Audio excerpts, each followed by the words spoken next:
Dans ta carrière, que tu sois salarié, entrepreneur ou indépendant, il y a un facteur clé qui peut te propulser ou te fermer des portes sans que tu comprennes pourquoi. C'est l'intelligence émotionnelle. On en parle beaucoup, mais qu'est-ce que ça veut dire concrètement et surtout comment l'appliquer dans la vraie vie, au travail, dans des situations tendues ou face à des personnalités difficiles. Aujourd'hui, je vais te raconter une expérience professionnelle qui m'a profondément marquée. Elle m'a appris que la façon dont on perçoit les autres et dont on se comporte avec eux peut complètement changer le cours d'une relation professionnelle et parfois même sauver un projet. À l'époque, j'étais jeune juriste. Je travaillais pour une grande administration publique. Et un jour, mes supérieurs m'ont parlé d'un dossier RH délicat à défendre devant le tribunal administratif. Mais avant ça, il fallait que je récupère des informations déterminantes auprès du DRH. À ce moment-là, mes responsables me présentaient le DRH comme un type quasiment détestable.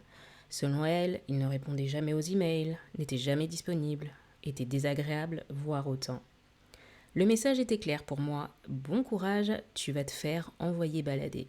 J'aurais pu me laisser contaminer par ces jugements, me dire que j'allais effectivement tomber sur quelqu'un de fermé, d'arrogant, de difficile, avec lequel j'aurais du mal à travailler, mais j'ai quand même fait un autre choix. Je me suis dit, écoute, fais-toi ta propre opinion.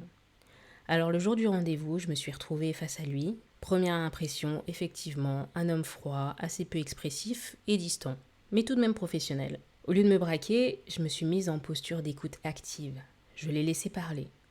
Et ce que j'ai découvert m'a surprise, je dirais même subjuguée.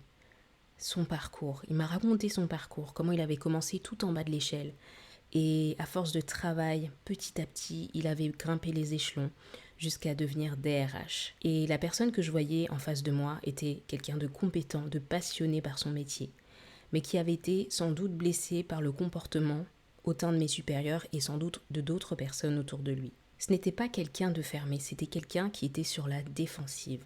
Alors à partir de là, quand j'ai compris ça, j'ai fait quelque chose de tout simple, mais de puissant. Je me suis présentée à lui avec humilité. Je lui ai dit, oui c'est vrai, je suis une gamine, une jeune juriste, qui sort de fac, qui est encore peu expérimentée, mais qui est très motivée pour faire avancer ce dossier, en comptant sur ses compétences et son expertise. Et là, son attitude a complètement changé. Il est devenu ouvert, précis dans ses réponses, disponible et franchement très agréable. J'ai jamais eu aucun problème en ce qui concerne les emails. Quand je lui en envoyais pour lui demander des informations complémentaires, il me répondait, parfois même avant la fin de la journée.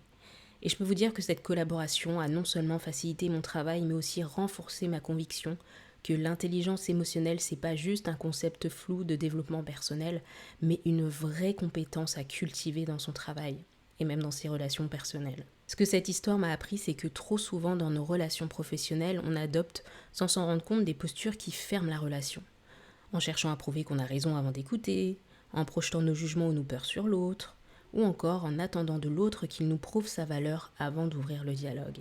Et sans le savoir, en agissant ainsi, on sabote la relation avant même qu'elle ne puisse commencer. La base de l'intelligence émotionnelle, c'est justement de faire le chemin inverse. Les 3 piliers de l'intelligence émotionnelle. Écouter activement avant de parler. C'est l'idée que plutôt que juste rester silencieux, vraiment s'ouvrir à ce que l'autre est en train de nous dire, sans projeter ses propres filtres. Par exemple, tu peux te poser cette question, qu'est-ce qui, chez cette personne, déclenche cette réaction ? Et tu verras que dans 90% des cas, ce n'est pas le travail lui-même qui est en cause, mais plutôt la perception que la personne a d'elle-même et l'image qu'on lui renvoie. Deuxième pilier de l'intelligence émotionnelle, c'est l'humilité. Rester humble. Alors attention, l'humilité, ce n'est pas se rabaisser. C'est simplement reconnaître qu'on ne sait pas tout, qu'on n'a pas toujours raison sur tout, et surtout que l'autre a beaucoup de choses à apporter. C'est aussi être capable de se positionner en étant un éternel apprenant, même quand on a de l'expérience. Ça, c'est une clé de confiance relationnelle.